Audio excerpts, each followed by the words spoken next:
Welcome to We Need to Talk Now, presented by AT&T. I'm Alicia Jay, and I'm here with Ashley Nicole Moss. We're back together again, Ashley. We are back together again. It seems like forever as I plug in this charger because we got a lot to talk about, and my computer can't die. There we go. Yeah, I feel like I haven't seen you in like 10 years. So I know. Nice to see you. It's nice to see you. We've both been really busy, and I'm glad that we're here today because we're going to talk about this exciting WNBA All-Star Draft that just happened. There's a lot to talk about when it comes to this draft. It was a good one. No, absolutely. It was a fun one as well. So we're going to have some fun with it ourselves. But before we get into all of that, we have some exciting news, Alicia, about the podcast. We are a nominee for Best Black Hosted Podcast category in the People's Choice Podcast Awards.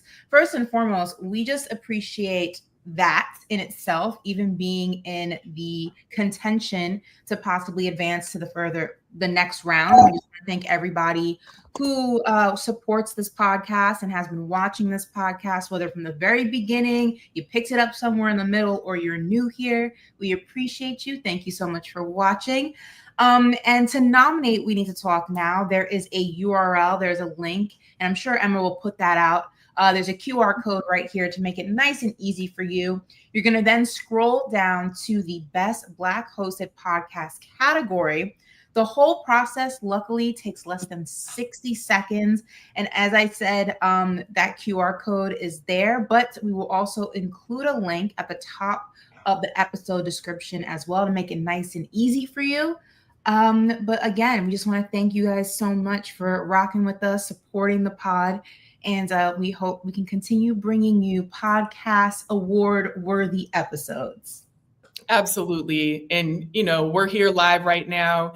We just want to thank everybody who's watching live and everyone who's going to watch after this. But I echo what Ashley said. Thank you so much for your support. From the start, it was just it was so strong, and people have not stopped supporting us since, and we really appreciate it. I actually have been getting some really great feedback just out and about. I went to a Valkyries game the other day, Ashley, and people were stopping me just saying thank you so much for the pod, and blown away on so many levels. Oh, you're a celeb in your own hood, girl. I'm here for it. Nope, that wasn't the point, but is that people are watching, and we're just so thankful that the support is there. So definitely thank you in advance for voting for us for that. And thank you in advance for all the questions and comments you're going to have about this WNBA All-Star Draft. So exciting. I mean, Ashley, look at these teams that were drafted. We're going to put it up right here. And for those who are just listening instead of watching, Team Clark is obviously Caitlin Clark, Aaliyah Boston, Sabrina Ionescu, Asia Wilson, Satu Sabali, Kelsey Mitchell, Gabby Williams, Sonia Citron, Kiki Iriafen, Jackie Young, and Kayla Thornton. And then on Team Phee, I'm going to call it, it says Collier, but Team Phee, I like that a little bit better. We have Napheesa Collier, Brianna Stewart, Alicia Gray, Nneka Ogwumike, Paige Beckers, Courtney Williams, Skylar Diggins, Angel Reese, Alyssa Thomas, Kelsey Plum, and Ryan Howard. Man, when you look at these teams, Ashley, who won this draft? First of all, I'm very much split because I have faves on each team. Obviously, I have some New York Liberty girlies on Team Clark. I then have, how I feel about Skylar Diggins. She's on Team Phee. There's too much splitness, if you will. But if I had to pick, I'm leaning towards by a slight margin. I agree with Abby's sports picks and analysis. That was going to be my answer. I'm leaning towards Phee. Team Phee for me has a slight edge over Team Clark. What about you? I definitely agree, hands down. I mean, Caitlin said, even when she was picking, she was like, I'm on Team Vibes over here. And that's great. Some vibes. We love vibes. But if you look at Team Phee, I mean, it's stacked from top to bottom. You have ballers on every level that are going to come to play. I mean, people traditionally say, well, it's an all-star game. No.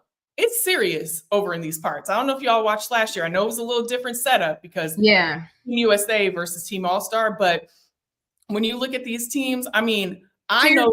To your point, I think Team Phee is a more collective team, offensively, defensively. Yes. Clark definitely got the shooters. And we know they're going to drain a lot of threes. They're going to be making it rain out there. But if we're going to look at it from a complete standpoint, roster to roster, I think Team Phee has the better overall complete roster in my eyes. Yeah, I definitely agree. And, you know, when you look at these teams, actually, I know for me, I'm excited when I look at Team Phee. I'm super excited to see Skylar, Angel, and Alyssa play together. I mean, that their energy playing together, they're going to go out there and just play ball. You know, all three of those, not that the rest of these players don't, you know, love basketball and love playing it, but they have that same energy when it comes to the game of basketball. And I want to see them go out there and play, because I just love them playing together. Is there anybody else that, when you look at both of these teams, that you are looking forward to see playing together? I obviously like Phee and Skylar. I got to watch them during Unrivaled, and they were on different teams. But I'm excited to see them on the same squad this time around and what that kind of looks like. I think that they both had incredible showings in Unrivaled for their respective teams. And obviously, Phee has just been continuing that trajectory into this regular season. So I'm excited to just see two women who have really been doing this for months and months continue that flow, but now do it on the same side versus opposite sides. That's going to be exciting for me to see. And then, I mean, obviously we'll get into it because we don't know what the status of Caitlin Clark is just yet when it comes to the All-Star weekend and this All-Star game. But I'm actually very excited if she does end up playing. Emma says she's playing in the next Fever game. So hopefully that groin issue that she's kind of been dealing with doesn't cause her an issue as we get close to the All-Star break. I'm excited to see Paige and Caitlin go at it. You know what I mean? That's kind of what I think a lot of people have written or circled rather with these two different teams. Is like you have two big collegiate stars, now two big professional stars on opposite ends. That's going to be exciting. Definitely exciting. When you talked about collegiate, one thing that came to mind was the UConn connection, and Napheesa definitely stacked her team with some UConn Huskies. Oh, yeah. I really would have loved to see Gabby Williams on there too, just to complete it, right? But I love that she picked all like of the her. Nova Knicks. It's like the Nova Knicks, all the Villanova guys on the Knicks team. Yeah, no. So that was one thing that I absolutely love. So what do you think about the starting five for Team Clark? And also, when I'm looking at the starting five, a lot of people were saying that A'ja Wilson went way too late in this draft. What are your thoughts on that? I mean, Clark was just going for vibes. There was no rhyme or reason to the order she picked. There was no rhyme or reason to how she was picking. Obviously, some people could say, well, you're surprised Team Phee didn't take her. Obviously, she went fourth. So there were 3 spots that could have been filled on either end. But we already know what Clark's mindset was. She was just, I'm just here and I'm just vibing. There has to be a deeper philosophy on what these teams were going to look like. And maybe that went into it. I don't want to speak, obviously, for Phee. I don't want to speak for Clark. But I also think that both of these women, obviously, they are trying to win. And I think that this is a competitive game and the women take this seriously. But I also think that there's an entertainment factor to this whole picking of the lineups and doing it live in the draft and all that. So I just think that maybe it was just kind of like an entertainment factor to kind of leave the audience hanging a little bit like, oh, where's she going to go? I don't know if I would think or go too deeply into where each player was kind of drafted in this All-Star game.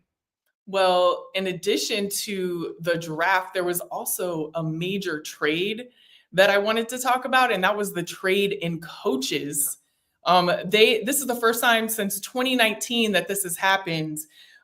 Team Clark will now be coached by Sandy Brondello, and Team Collier will be coached by Cheryl Reeve, which is obviously Phee's coach. So there's something there. It's important to note too that Cheryl, this is her 5th time coaching an All-Star team. And fact check me, Emma, but this is her 5th time, and I want to say, is this Sandy's first?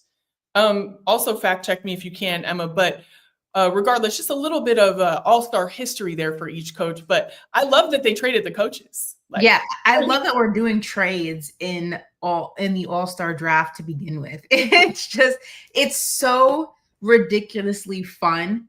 Because at the end of the day, this is supposed to be fun and it's supposed to be entertainment. But I do love that there are just aspects of real basketball logistics in this. And it just kind of adds to the theatrics of it all, that we're trading coaches for an all-star game. It just makes it fun. I'm excited to see how that fun kind of continues as we get closer to the weekend, and then once the weekend actually arrives.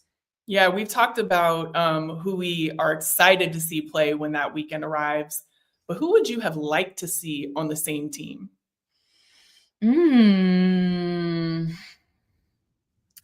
You know, for obvious reasons, there's two people. I would say I like the idea of Paige and Caitlin going at it. It would have been cool to see them on the same side and what that looked like. But I also would have really just liked to squash the narrative that continues to exist around these two women.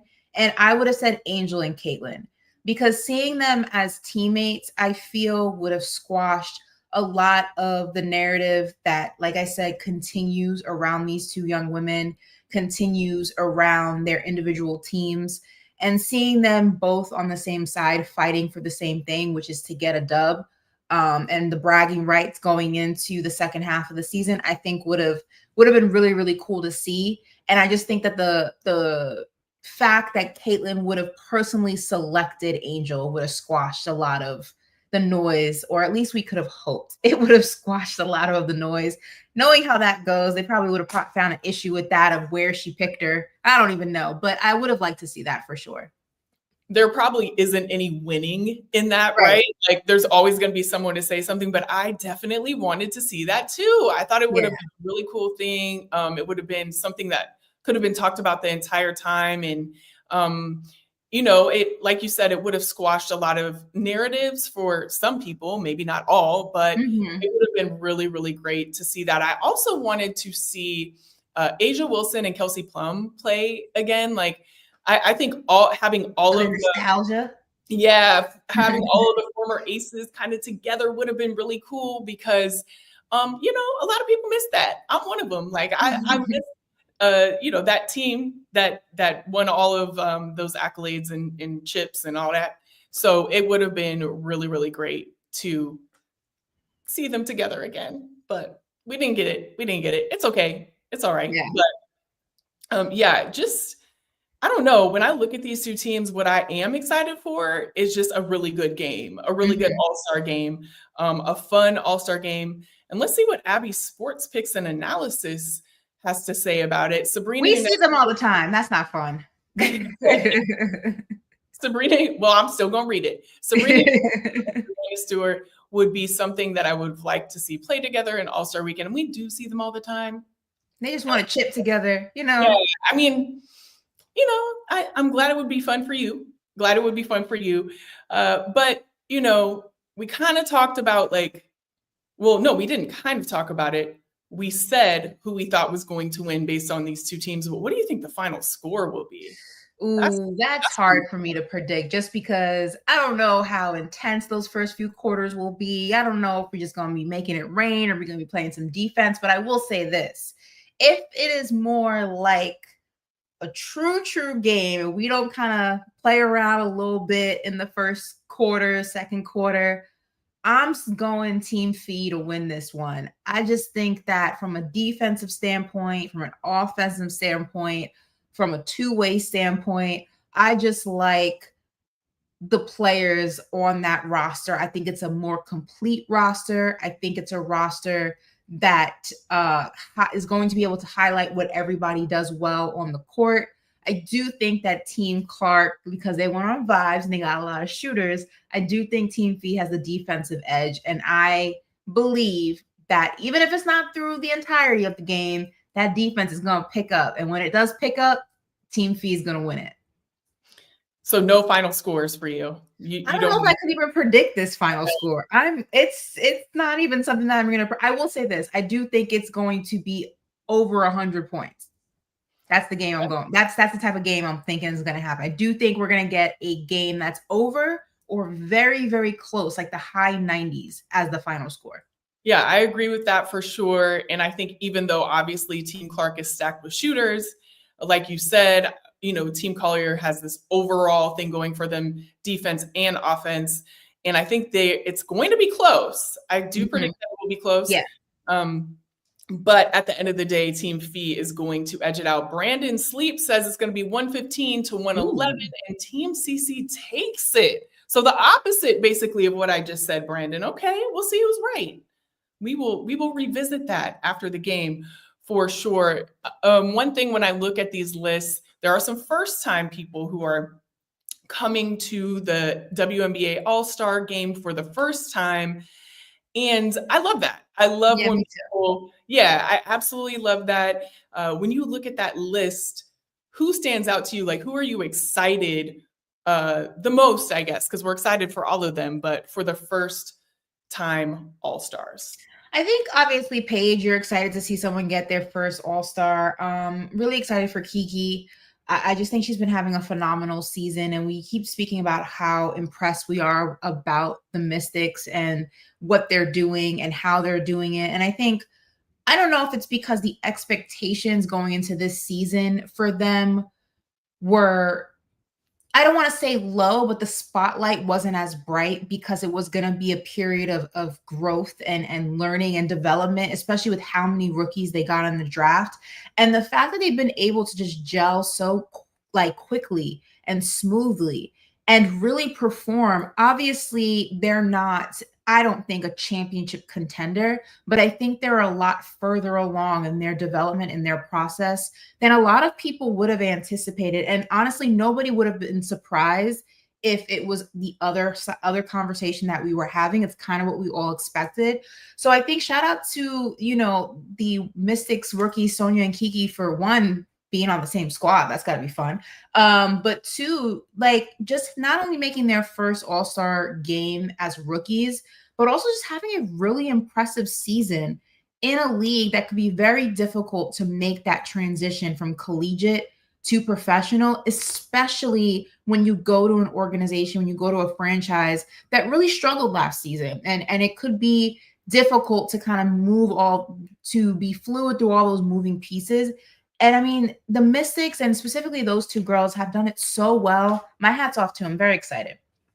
I'm very excited to, what they have done this season, and we're only halfway through, has been absolutely phenomenal. So definitely looking forward to watching them play and play together. But somebody who I am just incredibly proud of, and you can say because I'm in the Bay and all of these things, but is Kayla Thornton. I mean, the way that she is leading this team of players that, a lot went undrafted, a lot of, just players that have either been on other teams and not has been as successful as they could be, or putting in positions of success, or players that are just like balling out for the first time. But Kayla Thornton, this is her 10th season and her first All-Star appearance, which is phenomenal. She's been a role player on other teams, right? And she did a phenomenal job at that. But now she is leading a team in a historic season, right? You have the first expansion team that you've had in a really long time in the WNBA.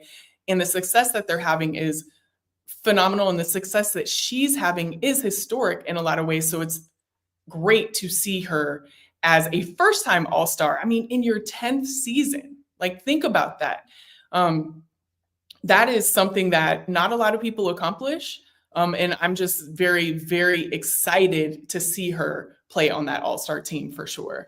Yeah, I mean, absolutely. And look, there are so many people to be excited about. There are so many people to celebrate, whether it's their first, whether it's their 10th, whether it's somewhere in the middle. But there also are some snubs and some people that we won't be seeing in this year's All-Star game. Hopefully we still see them be part of All-Star weekend, but specifically the game. Jonquel Jones actually tweeted this out.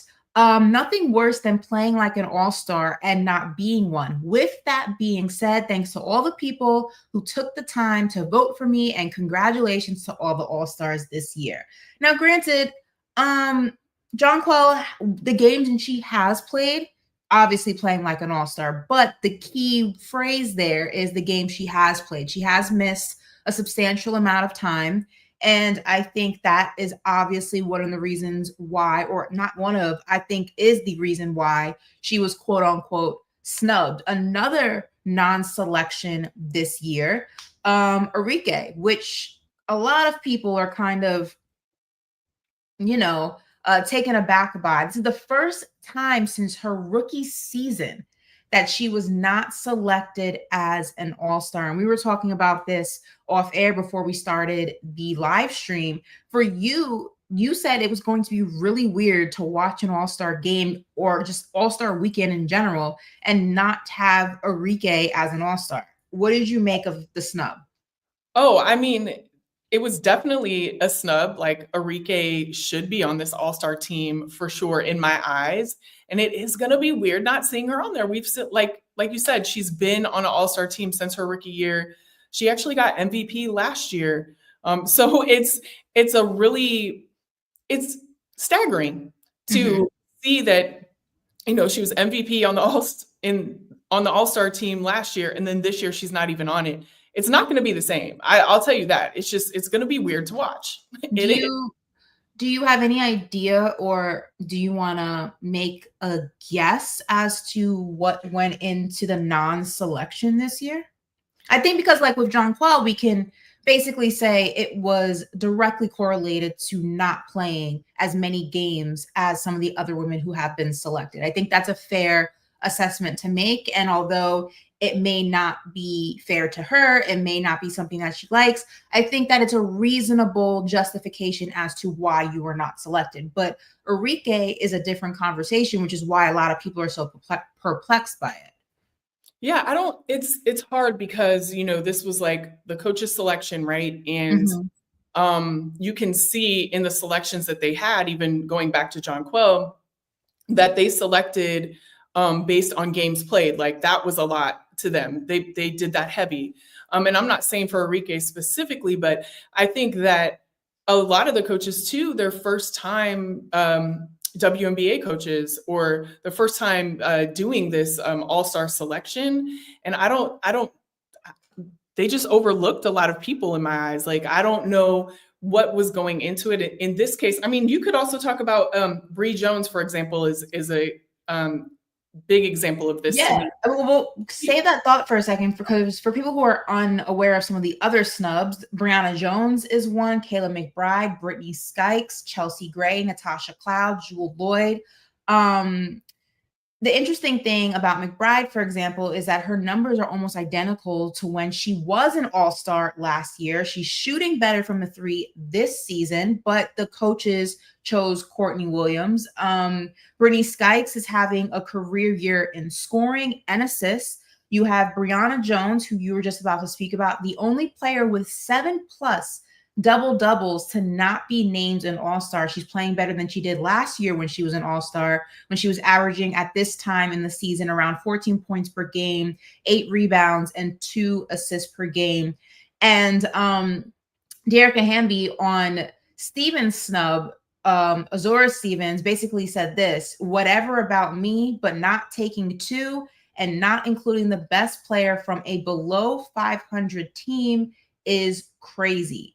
So there's a lot. Natasha Cloud also spoke on her snub, if you will. She spoke about it to the New York Post on Sunday prior to the draft, if you will. She said, I feel like 10 years in this career, I've gotten snubbed almost every 10 years, whether I lead the league in assists, whether I won a championship that season or not. It is what it is.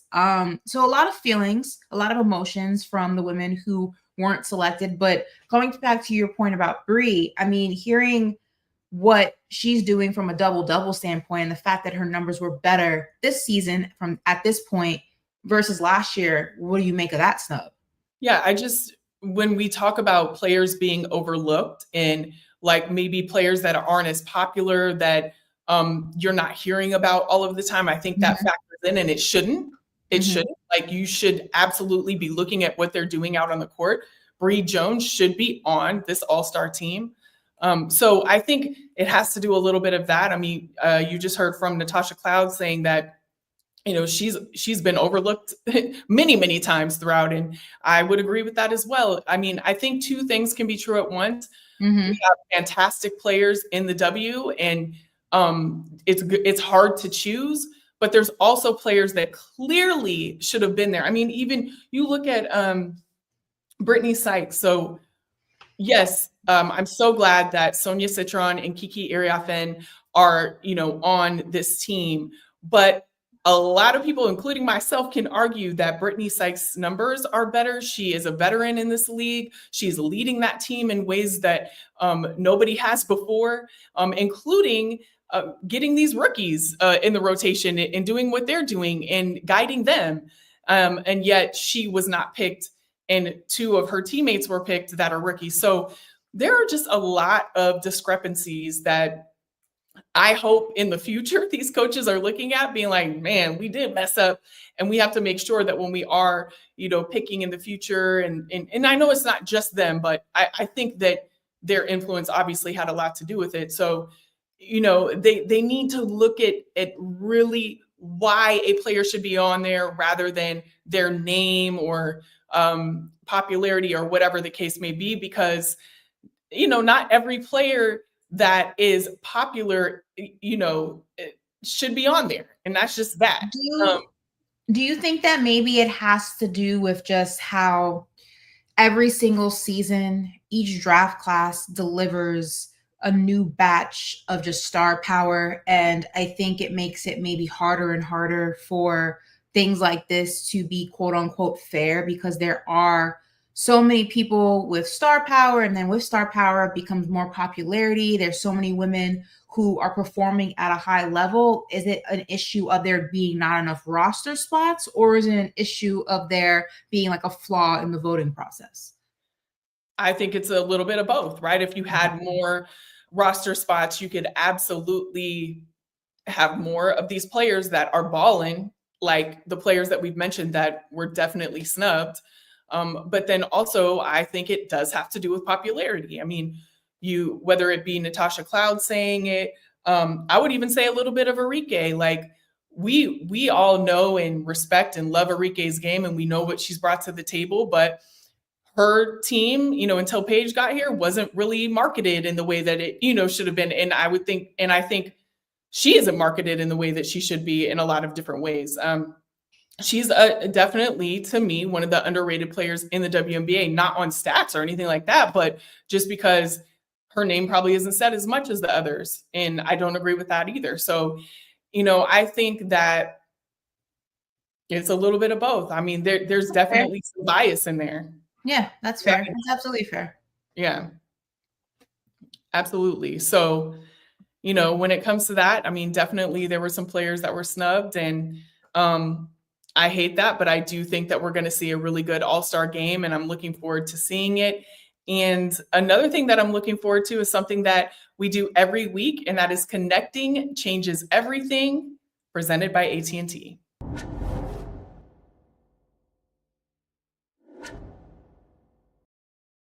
So Ashley, I'm really excited because we've talked about this for quite a long time behind the scenes, but this week marks the first time that we're doing our new Connecting Changes Everything interview series. And it's such a very special interview. It's somebody that I have just admired for years for what she is doing for the league. She just dropped her first WNBA All-Star. Well, actually, I don't think it's her first, but she dropped the new WNBA All-Star collection. It's actually her third. And it's the one and only Esther Wallace who founded and she's the founder and designer for the Playa Society. So you see me wearing her shirts all the time, like probably a little bit too much, but we had such an amazing interview, and we just want to play it for you right now. So take a look at our first Connecting Changes Everything interview series with Esther Wallace of Playa Society.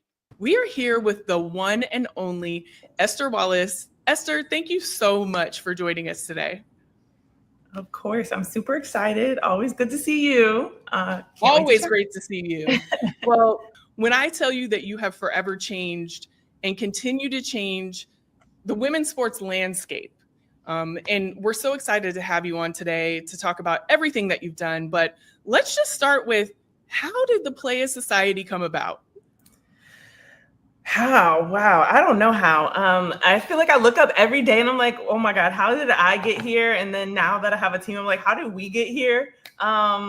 Even 1 month to the next, it's just like, we're just kind of sprinting. And I think that's been the story. I kind of say like, I didn't necessarily find Play Society, it found me. And it's just been the culmination of all of these different decisions and moves. And now, here we are.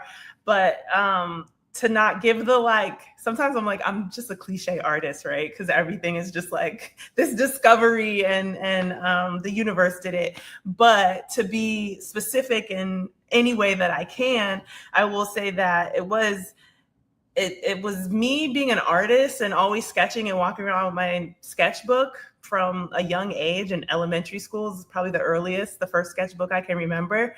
And then becoming this athlete when I got to high school in the 10th grade and becoming obsessed with basketball, to going overseas and then exploring why and trying to answer and problem solve around the underrepresentation for women in sports, right? So it was kind of all of these moments that came together for me to then say, this is a problem or something I want to solve and something that I want to create.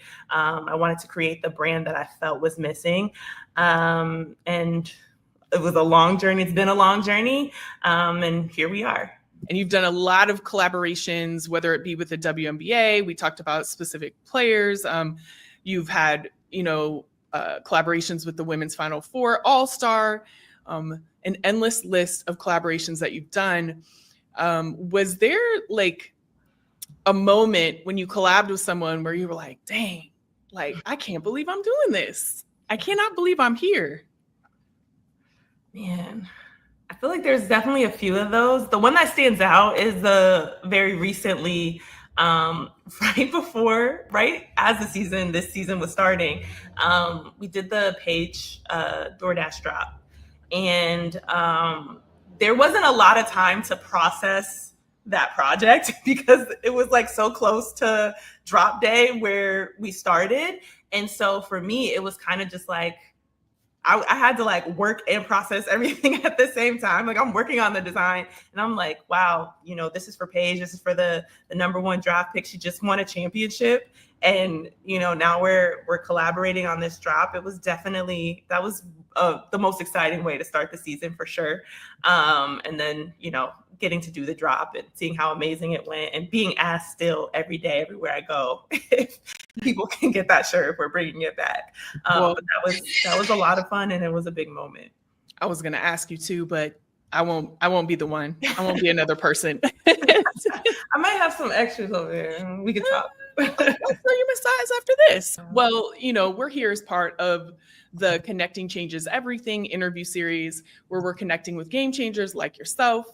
And, there are so many people, so many women in the sports space that are doing so many amazing things. And there are people whose connection has inspired you, I'm sure. Can you just kind of break down? I know we already talked about Lisa and Cheryl, but can you break down some of the other people, some of the other women who have been game changers in your space? Yeah, I know a big one is definitely Dawn Staley. And that's another drop that we recently did that I cannot overlook because that was another amazing opportunity that I probably didn't see coming prior to a month or however long before we actually did the drop. And for me, when I talk about, I started playing basketball in high school, right? And then went on to play in college and overseas. It really started with, I grew up in Massachusetts and someone gave me tickets to a UMass game. And of course, UMass is playing against Temple and Dawn Staley's coaching. I didn't know anything about Temple. I didn't know anything about Dawn Staley. This was like one of my first moments of exposure to women's sports, women's basketball. So I'm kind of watching and taking it all in. And just seeing that game made me interested and made me want to learn more, made me want to keep playing and all of those things. So Dawn Staley for me was always that, from that moment that I saw her on the sideline, I was like, I want to play basketball and then I want to be a coach. That was the plan. I wanted to be like Dawn Staley. And so that was kind of a big moment for me. And so then kind of bringing it kind of full circle with having the opportunity to celebrate her statue in South Carolina. So that's just a big one for me in terms of women in this space. And I think she's kind of like the people's coach, right? Or the people's champ. So a lot of love for her. If you don't love Dawn Staley, I don't know what you're doing. I'm going to judge you because you must not be my type of person. 1000%. So we've mentioned Dawn, Lisa, Cheryl, a lot of different game changers throughout this interview. But if there was one person that you think we should connect with next, who would it be? I would definitely say, of course, Dawn is a good one. I would also say Cynthia Cooper. She's obviously had such a huge impact and a lot of stories to tell that I'm sure a lot of people haven't even heard. Okay, Cynthia Cooper. Yeah. I'm here for that. I am definitely here for that. In the spirit of connecting with Cynthia Cooper, what is something that you would want to say to her or let know about you and how she's impacted your life, and how that connection specifically has impacted your life? I mean, wow. So I'm always like, because I started playing so late, right? I started playing, after I would have had the opportunity to see some of these legends actually be on the court. So I've interacted with Cynthia post career, right? Of course. And just her energy, her storytelling, she tells a good story, right? And that's always a way to get me drawn in. And so just, I would just want her to feel celebrated and seen. I think she definitely deserves that. I hope to be able to have a moment where I get to do that. But I think the best thing versus saying, I'm someone who obviously I speak through design and I'm very visual, but I would want her to feel celebrated and feel like we're all rooting for her still and excited about what she's contributed to the game. Well, I'm going to be prepping for this interview. I'm excited. Definitely cannot wait to connect with Cynthia Cooper on every single level. But what is one question I should include in this interview? Oh man, one question. Ask her when the Playa Society drop is going to drop. Ask her that. Ask her when we could connect and get on the phone and do a drop. Oh, let's do that. Okay, hold on. Let's do this. I know you'll take care of all the other questions, so let me get a question in there for myself. Okay, don't you worry. I'll be asking because I want that collaboration in my closet. We all need that feature. We definitely do. Thank you so much for your time today. It has been amazing to get to know you. I do want to end it with one thing. If you could connect us with one piece of advice in our walk and in the things that we're accomplishing every day, through your experiences, through your creation of Playa Society, what would one piece of advice be that you would connect us with? I would say, because I think this is something that I even have to remind myself every day, but I would just say, trust your instincts. So I know how hard it is to lose sight of that with, there's so much happening all the time, especially as everybody's talking about how things are growing and how this space is growing, but trust your instincts and like the authenticity of even where you started and the vision that you have had. Just stay rooted in that and continue to trust in that. That was a great conversation, honestly. Thank you. I mean, I couldn't say enough about Esther. There's a lot of things that has moved women's sports upward, forward, whatever you want to say. And what she has created, it's something that she needed when she was growing up, that she wanted to see. She saw that there was a lack. I mean, literally, when she started, nothing was out there for women's sports. And she saw the need, she saw the void, and she filled it in a fantastic, amazing way.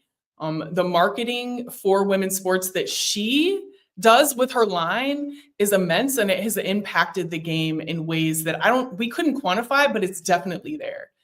And I love to see that, and I love to hear that. Honestly, that's sometimes you have to create the space that was never in existence when you were growing up, or whatever the case may be, whatever industry that is. And I feel like we all are trying to do that in some way, shape, or form. And I just love seeing that from different angles. I think that apparel is and we talk about this all the time, the importance of, how a jersey is more than just a jersey to a young girl, especially ones who play sports. It's the reminder that, with hard work and dedication, that there is a spot for you, there is a place for you, if that's something that you want to pursue.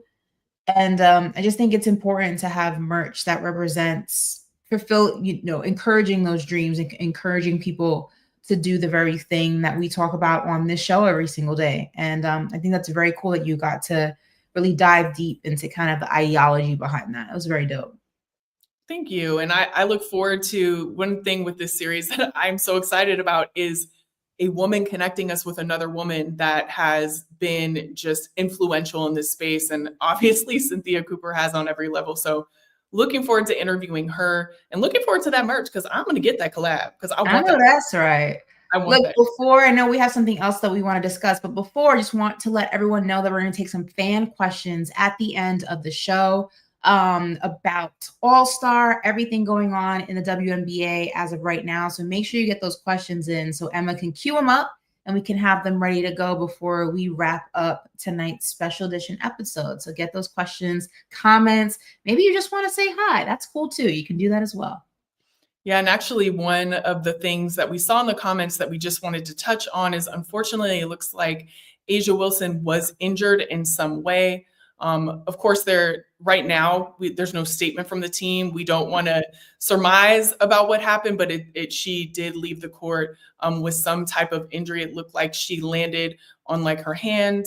And we wish her a speedy recovery. We hate seeing anybody who has been injured at all. And just wanted to say that. And we saw it in the comments and we wanted to address it while we were on here. So definitely sending her all the well wishes. Injuries suck. So yeah. All right, so fan questions, here we go. I hope that we have some good ones. All right, we do. I love it right off the bat. All right, Winsome says the talent is vast in this league and it's gonna continue getting harder and harder to pick all-star spots with the expansion or expansions. That is because there's a few of them lined up. Yeah. That's a good point. It goes back to what we were kind of talking about. And I think the concept of expanding the roster is not just with the All-Star game, it's with the league as a whole. So it makes sense that everything's kind of coinciding, and that's going to be a real conversation that I feel like is going to be had, Alicia, sooner rather than later.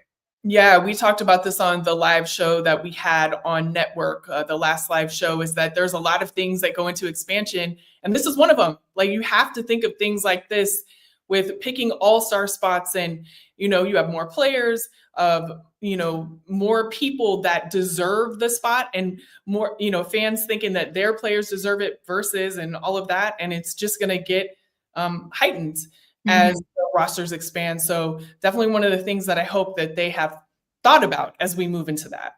Absolutely. All right. Only Morale says, does the NBA also go to USA versus the world in their All-Star game next year? So if you missed it, the NBA took a page out of the NHL's book, which, if you're unfamiliar, they do something called the Four Nations. So they have four nation style tournament that did really, really well with the NHL and with viewership. So the NBA kind of took something like that and took it and applied it to their All-Star game next year, which is going to be American players versus international. So obviously the Jokic and the SGAs and those guys, because Canada technically is a foreign country, guys. So should the WNBA go in the same direction next year? I wouldn't be mad at it, to be honest. I think that would be very interesting to see. There's certainly a lot of international players to pick from and to have on that team. And international, most of these WNBA players have played internationally too. So I think that would be a really cool thing to see. I loved what they did last year in the Olympic year with Team USA versus Team WNBA. And I think having those types of games that are like fun and different, I'm here for it. Yeah, I'd love to see it. I think it also increases the level of competition, because now it's like, when you think about USA versus the world, it's like, all right, America, we gotta defend our territory. We can't let them think that you know what I mean? I think that it makes for a cool level, an extra added level of competition. So I'd be here for it as well. Let's see what else we have in the chamber here. This WNBA All-Star from Swag Flu Thomas. He says, this WNBA All-Star might be better than this year's NBA All-Star. That's not saying much, because this year NBA All-Star was not good. So I would not even compare the two. I played better basketball at the park with my cousins. So like, don't compare it to what the guys did. I don't think it might be. I think it will be. It's not a might be, it will be. Yeah, the bar is very low. So don't do that. Don't compare the two. But appreciate the compliment. Abby Sports Picks and Analysis says Natasha Cloud is underappreciated in the WNBA, in my opinion. I feel like we could all agree with that. Couldn't agree more. She has been influential, not only on the court, but off the court. She's done a lot for social justice. Right. Natasha Cloud is a fantastic player on every level, always has been. And you see what she brought to the Liberty right away. She's a person that is an impact player no matter where she is at. And she's definitely underappreciated. Absolutely, for sure. Love Tasha. What else do we have here, Emma? Anything else? Oh, Pete Gorman says, I love what CC said tonight. She said, it's the All-Star game. It's supposed to be fun. She said she's going on vibes. Yeah, she definitely picked on vibes too, as we saw. But it is. I mean, an All-Star game is supposed to be fun. But it also should have an air of competition too. I want to see that for sure. So, and I think it will. I think these are two really well constructed teams. Maybe one had a little bit more of a thought process going into it than the other. But one thing we can both agree on, and I feel like everyone can agree on, they're both very talented teams, and they're going to come to play.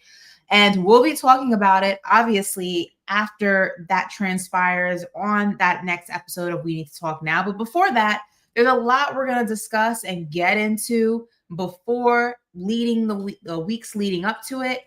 And we have a live show this week, this Thursday, and our girl Tarika is going to be joining us. So make sure you are locked into all of our social channels, as you can see right here, because that is where you'll get the reminder of our live show again this Thursday with our girl Tarika. And in the description of this episode, you will find the link to vote for us. And we would really appreciate the vote. We appreciate the fact that we're even nominated to be in the position to get to the final round. And that is all because of each and every one of you. So we thank you. And as always, scan the QR code at the end of this show, because if you are somebody who likes to listen to your pods, don't worry, we got you covered. Scan that QR code and we will pop up wherever you get your podcasts. But until then, for myself, for Alicia, we will see you on Thursday. See you on Thursday.